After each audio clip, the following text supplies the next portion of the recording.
Ecclesiastes 7:9, pag-aralan mong magpigil sa sarili, mangmang lamang ang nagtatanim ng galit. Huwag magalit sa Dear Lord, teach us. Sa sandaling ito, kami po'y payapain ninyo, pakalinisin, paging dapating tumanggap na inyong pagtuturo, pagtutuwid, pagpapagaling. And we ask you, Father, to be our preacher, our teacher. Kayo pong mangusap, mangaral. We want to hear from you. Take us by the hand unto a greater level of godliness. Be our teacher, be our healer. In the name of Jesus, your Son, we pray with thanksgiving. Huwag magalit sa kung ano-ano. Ang daming nakakagalit araw-araw. Kaninang umaga ba nagalit kayo? O this week, oras-oras. Kung gusto mo magalit, merong chance. James 1:19, maging alisto kayo sa pakikinig. Maingat sa pagsasalita at hindi agad nagagalit. Maraming teaching tungkol dyan. At sinundan pa ng verse 20, anger does not produce the righteousness that God desires. May gusto para sa atin ng Diyos. And through Jesus, ano yon? Gusto ng Panginoon tayo ay restful, at peace. And that, to a greater extent, is the meaning of the kingdom of God. It's not just about complex religious doctrines, but it's about behavior, about your nature, about the situation of your emotion in your heart. The kingdom of God, paghahari ng Diyos, ang gusto niya tayo ay mapayapa at tahimik. Pero pag lagi tayo magagalit, hindi mangyayari ang paghahari ng Diyos. Hindi tayo magkakaroon ng kapayapaan at katahimikan at maaari pa tayo makagawa ng mali. So, kung magalit sa tanga, ang nagagalit sa tanga, nakakapagpababa ng pagkatao imbes nakakapagpataas. Kung sa palagay mo, mas marunong ka, mas magaling, mas edukado, tapos nagagalit ka sa kanya dahil ang baba ng mentality niya, hindi ganon ang napoproject. Kasi kung nagagalit ka sa kanya, pumapantay ka, pumapatas, o kaya ay bumababa pa kaysa sa kanya. Kasi hindi niya abot ang isip. Kung ang tali-talihan mo pala, edi dapat ikaw ang umabot doon sa hindi makaabot sa'yo. Kung ang taas-taas mo, madaling bumaba, pero kung mababa ka, paano mo aakyatin yung mataas na hindi mo nga abot? So, kung napakatalino mo kapatid, ikaw ang umunawa at mag-adjust. Yan ay tinatawag na charity. Ang charity ay hindi lang pagbibigay ng mga karne norte at mga kung ano-ano mga delata sa mga nagugutom. Yan din ay pag-unawa, pag-abot, o pagpapasensya sa mas mababa ang level of intelligence. Ang dami-daming ganyan sa buhay. So lagi ka nalang magagalit. O baka ikaw lagi napapagalitan. So alam mo na. So importanteng sinusuri ang sarili. At huwag kayong magalit sa raw language of Scripture. Kumisan yung sanay sa mga formalized versions ng Bible. Nasa shock pag nakakarinig ng parang gutter and street language. Most of Scripture was written in street language. But when they were translated into many English translations and Western translations, the languages used in the Bible were formalized, beautified, so that they would be edifying for public reading and public hearing. Pero yung mga actual text ng Bible talaga, very, very gut language, very, very to the level of the people who are in the streets. So huwag na sa shock sa mga ganyan. So sa mga ganitong people who lack the necessary enlightenment, ganyan ang tawag ng mga formalized version siyempre. Huwag magalit at pumatol. Proverbs 23 verse 9, ingatan mo ang iyong dila sa harap ng mga mangmang. Hindi nila mauunawaan kahit gaano kaganda ang sabihin mo. Sayang. Lalo pag nagalit ka, lalong sayang ang energy. At si Jesus mismo, sabi niya sa Matthew 7:6, huwag ninyong ibigay sa mga aso ang banal na bagay. Baka pagkatapos ay kayo pa ang balingan at sakmalin nila. Huwag ninyong ihagi sa baboy ang inyong mga perlas, sapagkat yuyurakan lamang nila ang mga yon. So anong tinutukoy din ni Jesus dito? Noble, sublime, high ideas, especially ideas about God and about godliness, hindi kayang maintindihan ng mga mangmang. So sabi niya, huwag kayong maghanap ng away, huwag niyong pilit na ibigay ang mga bagay na ito sa mga aso at mga baboy. Of course, those animals, according to ancient values of Israel, were considered unclean. Now, we have a different attitude about, for instance, dogs. Pero nung araw, pag sabing dogs, ibig sabihin, incapable of anything sublime or noble. Hindi nila abot or appreciated ang sagrado at mahalaga, ang mataas, ang matalino. So, iwasan o pagtiyagaan mo ang mga tanga. 2 Timothy 2:23, iwasan mo ang mga hangal. Iba lang ang gamit ng Tagalog, yun din yun eh. At walang kabuluhang pakikipagtalo sapagkat alam mo namang mauuwi lamang yan sa pag-aaway. Lalo ngayon sa internet, ang dali-dali makipag-away. Given the benefit of physical distance and sometimes facelessness, people could really bring out the worst in them at nakikipag-away-away. Pero huwag payagang saktan ka o patayin ka ng hangal. Merong mga tao makikipag-away sila halimbawa sa sukli na halagang piso o 50 centimos because of principle. Pero sinaksak naman siya o patay na siya because of principle. Makikipag-away ka sa mga taong don't have anything much to lose. Makikipagtalo ka sa mga tao na walang gaanong pangunawa, wala nang kinakatakutan dahil wala namang mawawala sa kanila, dahil walang wala sila. Di lugi ka. So pinipili ang pakikipagbigyan ng oras, panahon, lalo pagtatalo. Proverbs 14:7, iwasan mong makisama sa mga taong mangmang. If the Bible sounds snobbish, well, I won't apologize for the Bible. Yun talaga ang turo. Iwasan mo. Kung hindi kayo pareho ng pag-iisip at sa tingin mo yung tali-talino mo, away lang ang uuwian, iwasan mo na lang. Kasi alam naman, mabago mo siya dahil sa 3 paragraphs na sinabi mo ngayon, baka mapasama ka pa at pati siya. Proverbs 14:29, ang hinahon ay nagpapakilala ng kaunawaan. Ang nakakaunawa, ang marunong, ang wise, mahinahon. Baligtarin mo yon, ang galit, nagpapakita ng kamangmangan. So kahit ang dami-dami mong degrees, pinag-aralan, ang taas-taas, pero ang dali mong magalit, mangmang ka. According to Proverbs 14:29. Bakit ka mangmang? Ang dami mo lang information na alam, pero hindi mo alam i-apply. Ginagamit mo sa pagkakataong mapapaaway ka, mapapasama ka, tumangmang ka rin. Even though you are well-informed, you are not wise. So the wise will hold their tongue, the wise will hold their temper, so that they will not get into trouble. Mas matalino, mas hindi magagalitin. Yung iba kasi pag matalino, pag edukado, pag marami ng alam, akala nila entitled na silang laging magalit kasi sila yung marunong eh. Therefore, they have the entitlement. No, baligtad. Mas matalino, mas hindi magagalitin. So, sobra ka na pag naggalit mo pa talaga ang tunay na matalino. Yung tunay na mabait, tunay na mabuti, tunay na matalino, nagalit mo pa rin, sobra ka nang nakakagalit nun. Dapat ka na rin mag-isip-isip. So, huwag magalit. Iwasang magalit. Huwag magalit sa may ibang talino. Hindi lang naman ikaw yung matalino eh. At hindi ko mukha-mukha mo ay mangmang na. Matalino rin, pero may ibang uri ng katalinuhan. Merong iba, kakaiba ang pag-iisip. Iba, kakaiba ang paniniwala o paninindigan. Hindi ibig sabihin mangmang na yon. Iba lang sa'yo. Acts 17:18 and 21. Nakipagtalo kay Pablo ang ilang mga pilosopong Greeks na mga Epicurean at Stoic. Mga mahilig mag-usap, magtalo-talo, magdebate-debate ang mga ito mo. Ano ba ang sinasabi sa atin ng nagmamarunong na yan na si Paul? Sabi ng ilan. Sabi naman ng iba, nangangaral yata tungkol sa ibang mga Diyos. Sapagkat walang ginagawa ang mga taga-Atenas at mga dayuhang naninirahan doon, kundi ang mag-usap-usap at makinig tungkol sa mga bagong turo. Sa Athens, mayroong isang lugar na pinagtitipon-tipunan ng mga taong ang laging gusto, anong bagong balita, anong bagong ideya, may bago bang philosophy, may bago bang ganito at ganyan. Pinag-uusap-usapan nila, they toss the ball around, they discuss, and sometimes they argue. At sila ngayon ay nag-uusap-usap tungkol sa itinuturo ni Paul. Napaka-importante niyan. Nako mo may ibang turo, huwag ka magalit agad. May ibang paniniwala, huwag ka magalit agad. Kaya wala sa lugar yung mga taong mga relihiyoso, tapos nag-aaway-aaway sila. Ang kanilang sinasabi, pinipilit nilang hanapin ng Diyos ang katotohanan, pero on the ground, nagbabakbakan sila. It disqualifies you from finding God.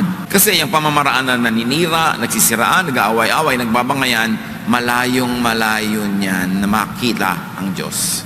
Na makilala ang kapayapaan, katahimikan, pag-ibig ng Diyos. Tulad din ng iba-ibang political beliefs and philosophies, iba-iba ang political party at mga ibinoto, grabeng magbangayan, lalo sa internet. Mga kapatid, sino man ang ibinoto nyo, matagal nang natapos ang eleksyon. Yung nanalo, siya na yung leader nating lahat, kahit binoto mo siya o hindi. Ganon sa demokrasi. Maghabol ka na lang uli sa susunod na eleksyon. Pero pag may nakaupo na, yun ang leader ng buong bayan. Ba't kayo magbabangay-bangayan? Wala kayong mapapalitan. Walang magagawa. Sa democracy, pag panalo sa malinis na botohan at malinis na bilangan, yun ang leader ng lahat. Huwag mag-away-away. See you next election. Dapat ganun. Para hindi tayo nagsasakitan, nagagalusan. Napakasakit na ang parehong pag-ibig sa iisang bayan ay umuwi sa mabangis sa paglalaban-laban ng mga mamamayan. Dahil lang, hindi mo matolerate ang merong ibang ideya, lalo't kung sila yung nanalo o natalo. Whatever. Ngayon, kung pwede, if warranted, if allowed, explain your truth the best way you can. If you have the space. That's why it is counterproductive for religious people to get into debates, because nobody goes to a religious debate to learn and understand the other person's position. People go to a debate to win it. And if people go there to win, they will never listen to you. They are busy thinking of what to say next while you are trying to explain your point. So we never go to religious debates. Kung merong makikinig, tatahimik sila habang nagsasalita ka at pag-aaralan ang sinasabi mo with the willingness to change their mind just in case you're able to convince them, well, that's a good time to explain your point. Otherwise, keep quiet. Acts 17:22-23, tumayo si Pablo sa harap ng kapulungan ng Areopagus at nagsalita. Bakit siya nagsalita? Kasi may space. Sabi sa kanya, ipaliwanag mo nga yung pinagsasasabi mo tungkol sa Jesus na yan. May space eh. So nagpaliwanag siya. Sa inyong mga kamag-anak, yung ayaw makinig, nagagalit talaga, nagbabasag ng plato tuwing bubuksan nyo ang Biblia, manahimik muna kayo. There's no space. It's not a good time to talk. Away ang uuwian. Bago ka magsalita, tingnan muna kung bukas ang tenga niya para makinig. And also, no matter how convinced you are that you are right, listen to their truth. Sometimes the truth is only one point, but many times the truth is not only one, but 2, 3, 4 points connected by a dash or a line. To think that the entire truth is only in your point, the point that you espouse, is to be limited in perspective. So nagpaliwanag ang Pablo. Acts 17:19-20, siya isinama nila at iniharap sa kapulungan ng Areopagus at tinanong, maaari bang malaman namin kung ano itong bagong aral na itinuturo mo? Bago sa aming pandiligan sinasabi mo, kaya nais naming malaman ang kahulugan nito. Dapat, ganun ang pananaw natin pag may ibang ideya. Ano yan? Paki-explain, hindi yung galit ka agad, dudurugin mo agad, gusto mo agad manalo ka. Magagalit sila, walang kakauwian ng usapan. Ganyan din kumisa na mag-asawang nagtatalo, ang magulang at anak. We fail to look at the whole point from the perspective of the other person. We insist on our own ways. Kaya ang sabi sa Corinthians, love does not insist on its own way. Nagpaparaya, nagpaparaan, at least you give the other person a chance to explain, and you give yourself a chance to understand the issue from the other people's points of view. Acts 17:32, nang marinig nila ang sinabi ni Pablo tungkol sa muling pagkabuhay, 2 reactions. Tinuya siya ng ilan, they sneered at him. Sinabi naman ng iba, nais naming mapakinggan ka muli tungkol dito. So hindi pa nila lubos na naiintindihan, but they're going to give him and themselves another chance. So sabi nila, parang kakaiba yan, pero papakinggan namin muli, explain mo uli ang mga bagay na yan. Meron naman, nagsara na ng isip nila, tinuya na nila. They derided Paul. Ininsulto na nila, kasi sa kanila, hindi nila naiintindihan ang bago could only be wrong. Ganun ba tayo mag-isip? Pag ganun tayo mag-isip, magiging magagalitin din tayo. Kumikitid ang pinagkukunan natin ng pangunawa. Proverbs 1:15, let the wise listen and add to their learning, and let the discerning get guidance. Pagka talagang ikaw ay handang matuto at lumawak ang isip, meron kang paglalagyan kahit ng mga bagay na di mo nauunawa agad. So huwag magalit sa hindi nauunawaan. Mga anak, huwag kayong magalit agad sa magulang dahil hindi nyo sila nauunawaan. Ganon din naman yung mga magulang, hindi nyo naintindihan ang mga anak nyo, huwag magalit agad. Mag-asawa, magbiyanan, everybody. John 6:60-61, nung nagturo si Jesus ng isang mabigat na turo na hindi madaling maintindihan, narinig ito ng kanyang mga alagad at marami sa kanila ang nagsabi, mabigat na pananalita ito, sino ang makakatanggap nito? Sino daw edi yung tatahimik, makikinig at magninilay-nilay? Pero hindi naman ganoon ang kanilang ginawa. Kahit walang nagsasabi kay Jesus, alam niya na nagbubulong-bulungan ng kanyang mga alagad tungkol dito. Kaya sinabi niya, dahil ba rito sa sinabi ko na difficult teaching tatalikuran na ninyo ako. Hindi pa ba sapat ang lahat ng ginawa ko para maniwala kayo? May isang sinabi lang ako na hindi nyo maintindihan, tatalikuran nyo na ako? May salita versus may gawa? Wala pa ba kayong pwedeng ibang panghawakan para manatili kayong kasama ko? May nasabi lang ako na na-offend ang inyong intelligence kasi hindi nyo maintindihan? You will desert me? Ang hindi naiintindihan ay unawain. O tanggapin na lang as is. Lalo't kung ang pinagmumulan ng hindi mo maintindihan ay napatunayan na tama siya, na siya ay matapat, siya ay mapagmahal, maniwala ka na lang. Mga anak, hindi niyo naiintindihan kung minsan ang point ng parents niyo, bakit kayo pinapauwi na maaga, bakit hindi kayo pinayagan sa swimming, bakit kayo ganito at ganon, bakit ayaw ng nanay niyo sa inyong boyfriend. Minsan hindi niyo sila naiintindihan.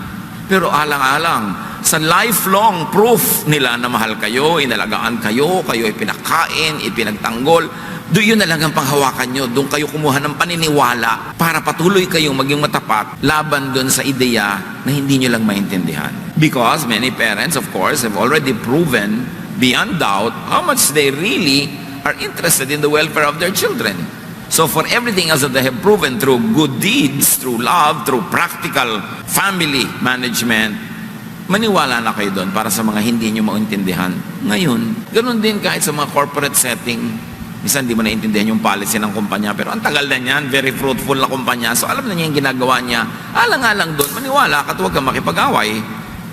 Alang-alang sa nagtuturo, kahit yung sinasabi, hindi mo malulon agad. Dahil sa turo ni Jesus, na mahirap maintindihan, na sinabi lang naman niya, I am the bread of life that falls from heaven, compared to the bread of Moses that falls only from the clouds. John 6:66-69, mula nooy marami sa kanya mga alagad ang tumalikod at hindi na sumama sa kanya. Tinanong ni Jesus ang 12, at kayo, gusto rin ba ninyong umalis? Nagalit din ba kayo dahil hindi nyo lang naintindihan ang sinasabi ko? Sumagot si Simon Pedro, Panginoon, kanino pa po kami pupunta? Nasa inyo ang mga salitang nagbibigay ng buhay na walang hanggan. Naniniwala kami at natitiyak namin na kayo nga ang banal na mula sa Diyos.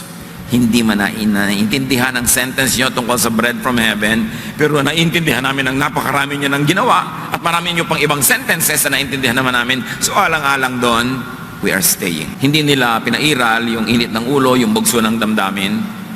Sayang, no? Ang dami nag-walk out kay Jesus dahil doon. Kuminsan, ang mga teacher hindi makapagbigay ng difficult lesson. Hindi makapagbigay ng mas mataas na antas ng teaching kasi yung tinuturuan magwa-walk out.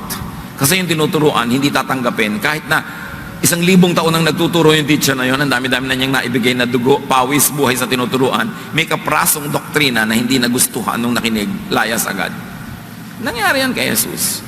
Pinapairal ang bugso ng damdamin. So coexist with those who think differently, coexist with those who are different. Iba-iba talaga ang tao. God is not a God of sameness, but God of variety. In fact, benefit from those who think differently, benefit from those who are different. Mas may mapapala kayo at mahihita sa kakaiba kaysa sa kamukha nyo. Kasi yung kamukha nyo is only a duplication of yourself. So what new thing will come to your life? Pero yung different thinking, different personality can enrich you. Matthew 10:14. At kung ayaw kayong tanggapin, sabi ni Jesus sa kanyang mga alagad, o pakinggan sa isang tahanan o bayan, umalis kayo roon at ipagpag ninyo ang alikabok sa inyong mga paa. Anong itinuturo ni Jesus? Ayaw nila, di wag. Umalis kayo, huwag niyong ipilit. Huwag kayong makipag-away, huwag kayong makipagtalo. Ayaw nila, di wag. Ipagpag niyo na lang ang alikabok. Ibig sabihin lang, leave them behind. Move on. Yung iba naman, ang interpretation nila sa ipagpag ng alikabok, isumpa nyo ang bayan na yan, umulan ng asupre, kainin sila ng lupa, putukan ng bulkan, magkaroon sila ng salot dahil hindi sila nakinig. Kaya maraming mga nagsishare ng gospel, pag hindi pinakinggan, nagbibigay pa ng sumpa doon sa hindi nakinig kasi daw ipagpag ang alikabok. Ano bang ibig sabihin ng ipagpag ang alikabok? Pagpapasok ka ng bahay, ipapagpag mo yung alikabok para huwag mo nang madali ang alikabok sa loob ng bahay. Wala namang sumpaan doon. Kaya lang sabi ni Jesus, pagdating ng panahon, mas masahol pa sa nangyari sa mga ibang mga bayan ang mangyayari sa kanila. Hindi dahil isusumpa nyo sila, kundi dahil hindi nila tinanggap yung katotohanan. Therefore, may natural and automatic result yun sa buhay nila. But you will not have to be an agent in bringing that about. Sabi lang niya, move on. So, ayaw nila, di wag. Ba't ka magagalit? Kaya marami kumisan ng mga Bible-bearing, Bible-believing, born-again Christians, lagi napapaaway.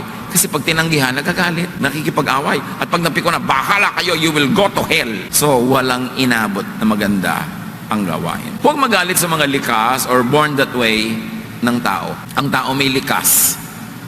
Meron siyang behavior na learned only. It can be unlearned. Merong conditioned only. It can be reconditioned. Pero meron talagang inborn na kahit mo siya anong gawin, hindi yun may iba, huwag ka magalit doon. Kasi walang mapapala ang iyong galit. Isang example, Matthew 19:11-12. Sumagot si Jesus, hindi lahat ay kayang tumanggap ng aral na ito, ngunit hindi sila lamang na pinagkalooban ng Diyos. Sapagkat may iba-ibang dahilan kung bakit may mga lalaking hindi nakakapag-asawa. Ang pinag-uusapan nila, mga lalaking hindi nakakapag-asawa. Sila sabi ba, ay dapat mag-asawa, ay dapat pa. Pero sabi nila, may mga iba-ibang dahilan. At verse 12, sabi niya, there are eunuchs who were born that way. There's nothing you can do to make them get married. They were born not to get married. And there are eunuchs who have been made eunuchs by others. Conditioning lang. So they can be reconditioned. Yun, pwede mong kausapin yun. And there are those who choose to live like eunuchs for the sake of the kingdom of heaven.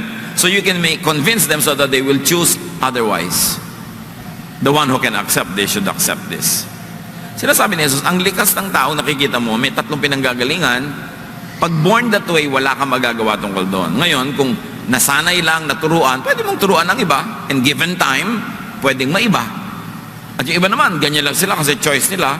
The moment nagpalit sila ng choice, kung makinvince yung magpalit ng choice, pwede nilang palitan. Pero hindi lahat pwedeng magpalit, hindi lahat pwedeng i-reprogram. Merong born that way. From the mouth of Jesus. So mga magulang, magagalit kayo sa anak nyo because they were born that way. Mga kapatid, magagalit sa kapatid, sa kaibigan. Walang mararating ang ganong galit. Mag-iwahiwalay lang, masisira ang mga relasyon. Huwag magalit. Huwag makipagtunggali sa inborn nature mo o ng kapwa. Meron naman tao sa sarili niya galit kasi na-convince siya na mali siya, dapat niyang baguhin ang sarili niya. Hindi niya mabago-bago kahit anong gawin niya. So nagpapakamatay na lang. O nagagalit na lang sa mundo, umiiwas na lang, nag-iisa na lang. Dahil lang, hindi siya naturuan that there are eunuchs who were made eunuchs by others, then you can be unmade. There are those who choose, then you can make another choice.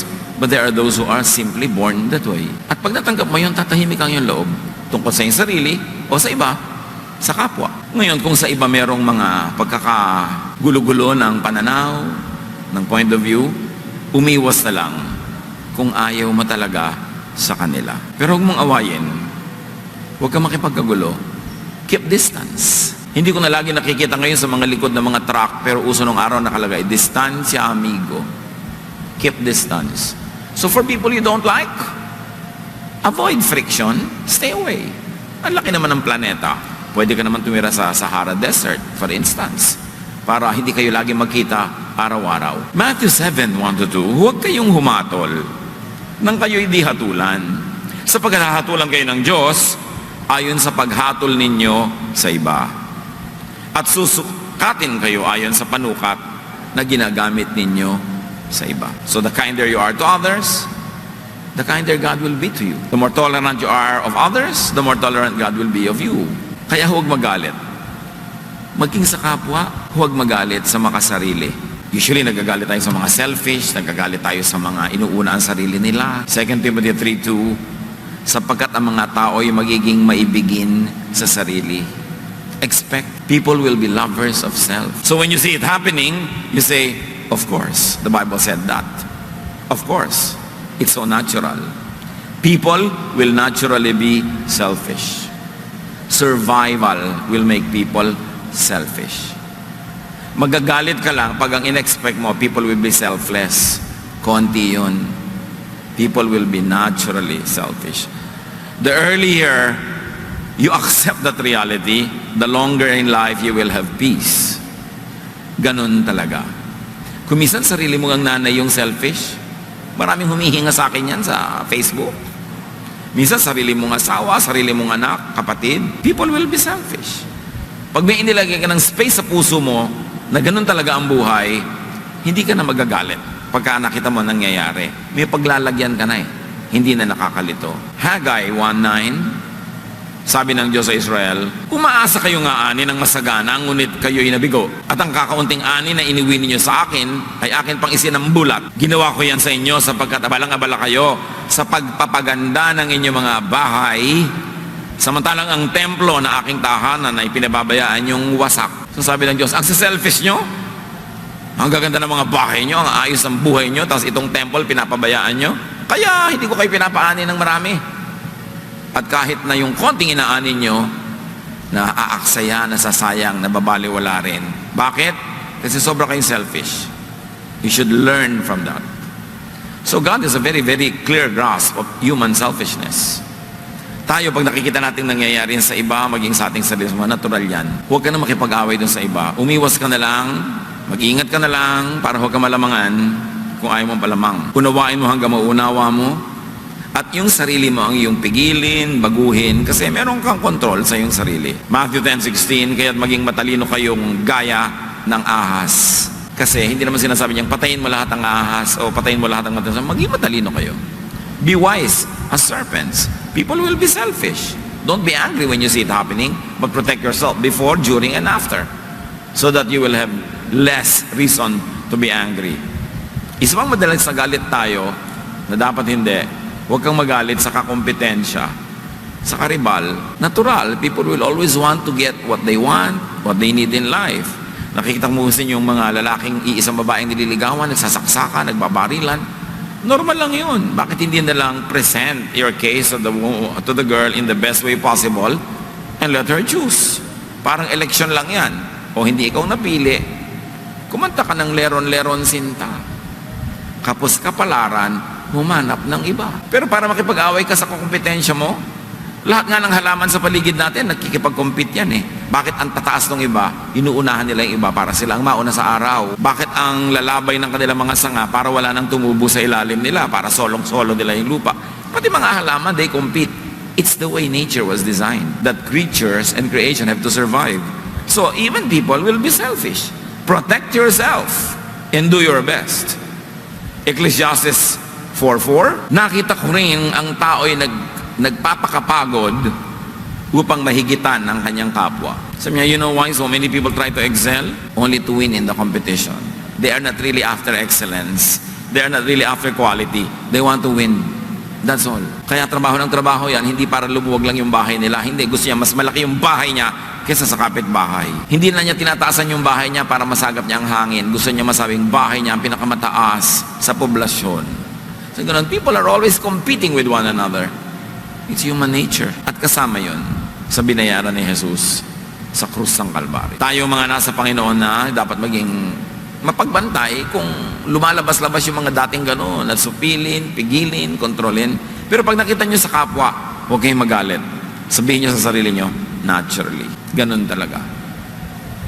Others simply have to survive. So galingan mo na lang ang diskarte sa buhay. Without having to be competitive with other people, just do your best so that you will get the best possible.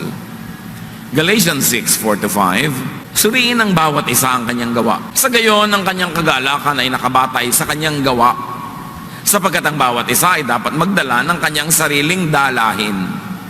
Each of you should carry your own burden. So do your best so that you will maximize the possibility of you getting the best. Pero huwag kang gumawa ng anumang bagay dahil lang nakikipag-compete ka sa iba. Dahil lang yung gusto mo yung anak mo maging pinakamataas ang grade kaya paaral ka ng paaral. No, pag-aralin mo para siya matuto. Hindi parang sa anak, kailangan mo pataas ang grade mo doon sa anak ng kumari ko. No, mag-aral ka anak para malami kang malaman. May tools ka sa buhay. Hindi dahil sa iba.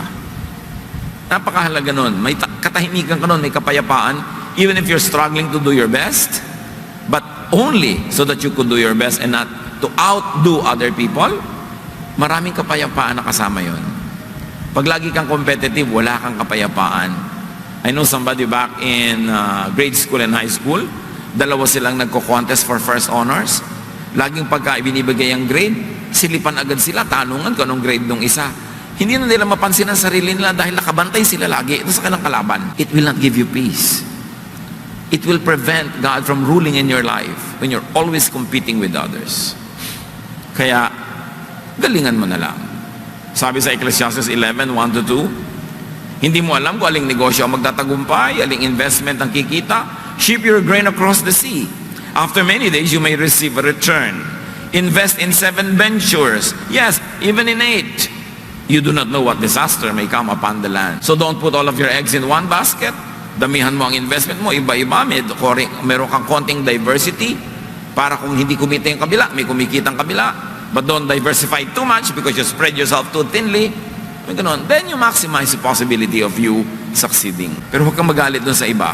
Ang bantayan mo yung sarili mo, pahusayin mo ang sarili mo. Lalong-lalo, huwag magalit sa panahon, sa weather, o sa klima na hindi ayon sa iyong kagustuhan. Mangyayari yan, huwag mong labanan. Ecclesiastes 9:11, time and chance happen to them all. May panahon ng lahat ng bagay. Kaya kung tag-araw, di tag-araw, tumigil ka ng karereklamo kasi tag-araw. Kung malamig, di malamig, enjoy the season. May mga panahon na may karamdaman ka, nag-iisa ka lang, enjoy it. Meron ding enjoyment yon. Hindi reklamo ka ng reklamo na hindi mo nagagawa ang hindi mo nagagawa. Appreciate what can be appreciated at the moment so that you will not be angry with the time. Sumabay, makiayon na lang sa kung ano man ang mayroon. Panahon na meron, meron. Panahon na wala, wala. Panahon na masaya, magsaya. Panahon na malungkot, di malungkot ka. Kasi may iba rin yan dahil gumugulong ang panahon. 2 Timothy 4:2, be prepared in season and out of season. Well, to explain the truth or to do anything that you need to do. Huwag din magagalit sa tinatawag na aksidente o sakuna.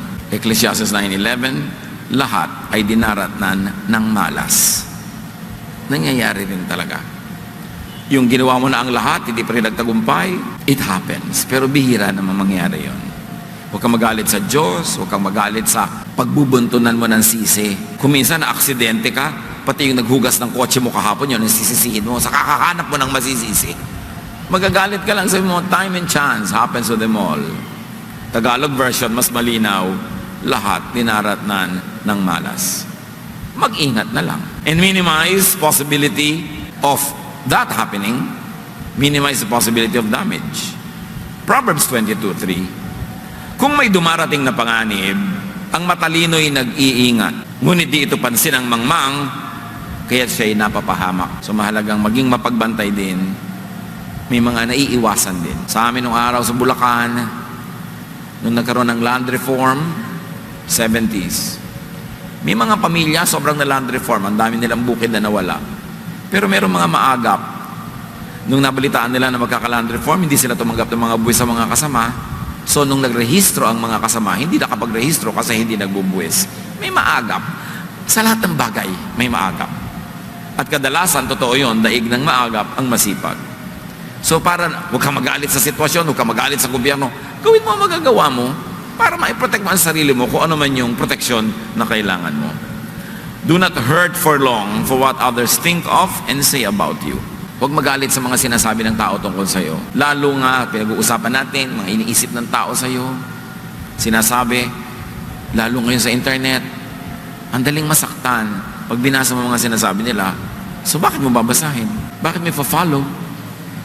Bakit ka magpo-post na nakikita ng mga taong magagalit sa iyo, gumawa ka na lang maliit na grupo, makakampi mo, doon ka na lang mag-post. Para wala kang kaaway. Para tahimik ang iyong buhay. Kasi ang dali-dali ngayong magalit. At pag nakikita mo, kung pwede lang talagang lumabas doon sa screen yung mga nag-aaway-away sa internet, talagang daig pa nila yung mga nag-aaway-away sa city jail. Samantalang mga ideya lang yun, pinagpapalit-palitan. What matters is what God and your own conscience tells you. Yun talaga ang mahalaga. Huwag magalit sa iniisip na iba tungkol sa'yo. Yung maraming bashers, sino kaya dito may mga bashers? So, ano pong gagawin ko dito sa mga bashers? Aba, bilangin mo. Kasi ang mga bashers, fans mo yan. Fans? Fans mo yan kasi sinusundan-sundan ka. Lahat na sinasabi mo, tumatalab sa kanila. Negative fans lang nga. Pero fans. Ituring mo silang fans para hindi ka magalit. Kasi pagka ibang inisip mo, magagalit ka. Meron ko natatanda ang isang reading, a very short verse from high school reading. Sabi, do not concern yourself about a fair or stormy weather. Wind must sometimes whistle around. When people live together, some will smile and some will frown, but you need not mind them. Travel on as best as you can, Take them as you find them. And in that case, hindi ka magagalit. Hindi mo sila kailangan baguhin. Hindi mo sila kailangan pakitunguhan. Di umiwas ka. Kung hindi mo sobrang kayang iwasan, bawasan mo ang possibility na mag-cross ang inyong mga landas para tahimik ang buhay mo at para ikaw din makapagbigay ng katahimikan sa iba. Ano-ano ang nakakagalit sa inyo? Sino-sino? Malungkot naman kung sino pa yung asawa nyo sa buhay, doon pa kayo laging galit. Siya rin ang magbuburol at maglilibing sa inyo. Gusto nyo magalit kayo sa buwan, sa mga bituin, pero yung asawa nyo kasama nyo araw-araw, huwag kayo magalit doon. Pagka kayo na stroke, yan din ang dadampot sa inyo. Pagka kayo na ospital, yan din ang magsusubo sa inyo. So, iwasan magalit sa mga taong makakasama natin talaga buong buhay. Madalas nga yung best manners natin naka-reserve sa strangers and the worst manners doon ibinibigay sa kasama, sa kaibigan, sa mga katrabaho, baligtad. Ang buhay, ang kapaligiran natin parang swimming pool. Doon kayo lalangoy-langoy, doon kayo sisisid-sisid, re-relax-relax. Alisan nyo ng lason. Kasi kayo din ang malalason doon. Alisin nyo yung mga galit, away-away, lalo sa bahay. Kasi yan ang bahay nyo. Susunod workplace or school. Kasi doon kayo lagi nandun. Huwag yung inaaway nyo yung kasama o yung makakasama sa buhay. Dahil hindi yun wise. What angers you? What can we learn from Scripture how to handle that kind of anger? Dear Lord, teach us to have very practical applications of these wonderful nuggets of wisdom from your word. Turuan niyo po kami, Panginoon, na gawing totoo sa pang-araw-araw na buhay yung mga matataas na karunungan na nasa Biblia. At nasa ganun ang maging bunga, kami ay pagharian niyo, that we become your kingdom here on earth. That you are the ruler. And the effect of your rule in our lives is rest, peace, serenity, and love. Turuan mo kami, Lord, to operationalize all this in daily life. Pagbulay-bulayan natin sumandali sa katahimikan at pagpalain tayo ng Panginoon.